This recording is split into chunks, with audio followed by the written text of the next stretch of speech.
One of the most important skills you can learn is the ability to manage your discomfort.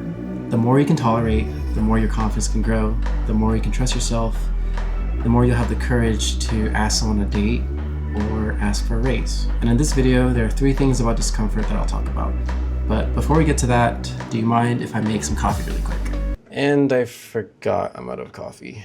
I actually haven't been to my favorite coffee shop in Astoria in a while, so let's go check it out real quick. It might be a little busy, but I'm hoping they have my favorite donut there. Let's go.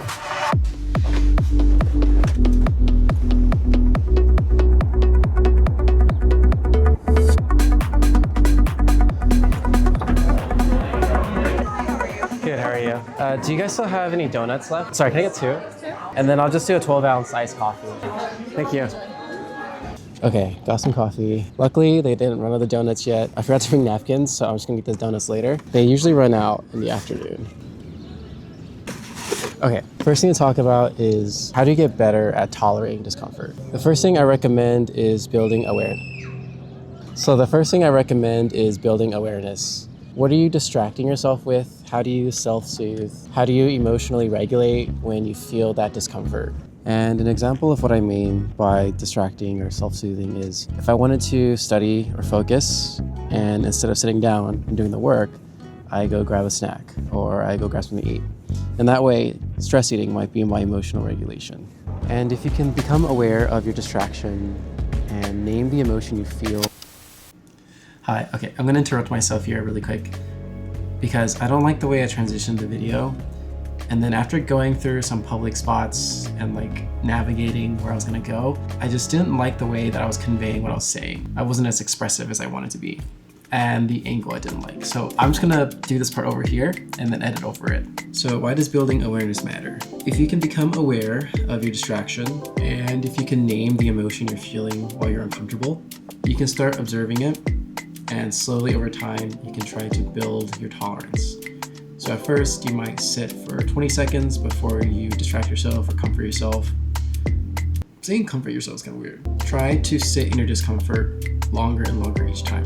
And then eventually, you might not have to rely on that coping thing or the distraction anymore. And this can be helpful for making or breaking habits. Okay, so back to the other sequence of the videos. It's lunchtime, and since I'm in the area, let's go see if my favorite ramen shop is busy or not. No, it's fine.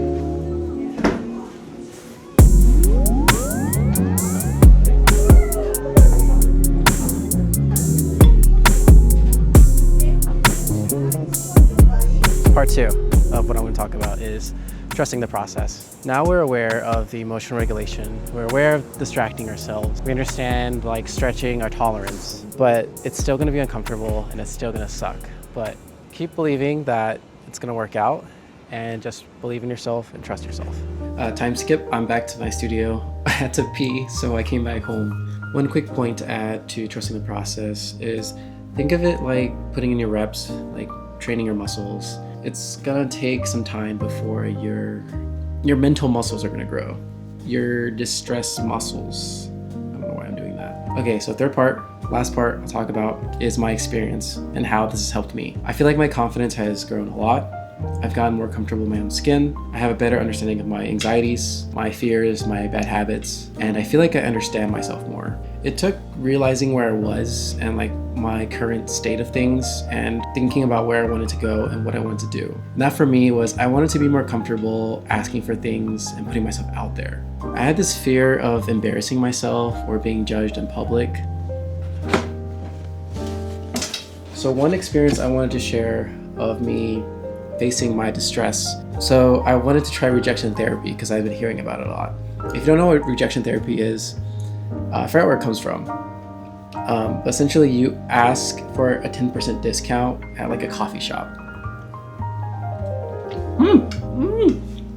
So I filmed myself doing rejection therapy. I'll play some clips. Hello. Hi, how are you? Good, how are you? Good. Can I get the coffee tart, please? One coffee tart? Yeah.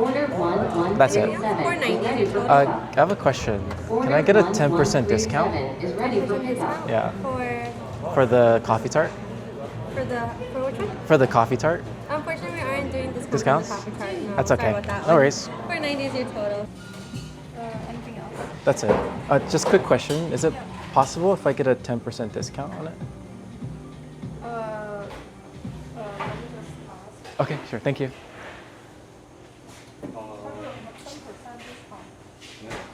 That's okay. I was just asking for a 10% discount. That's okay. Thank you.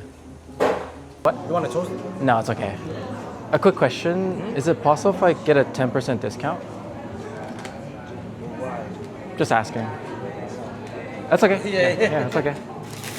We only offer discounts to MTA and Department of Education. At least you try it.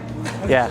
So first time I did rejection therapy, I was very nervous. Heart was pounding and hands were clammy. And I could just hear my heart like through my ears as I waited to order in line. And the first time that I did it, I would try to like rush over asking the question, and I would try to get them to just say no so I can move on. But after a few times of doing it, I got more comfortable, obviously. So I started sitting in the awkwardness a bit more. And it's interesting seeing the kind of responses I got, because most of the time they would be confused. They were like, what? Some people would just be genuinely like, don't know what to say. And so after doing rejection therapy, I feel like I've gotten more comfortable with just asking things. Like I've gotten more comfortable in my own skin. And I share this because I feel a lot less resistance in doing the things that I want. I kind of feel more fulfilled in a lot of ways.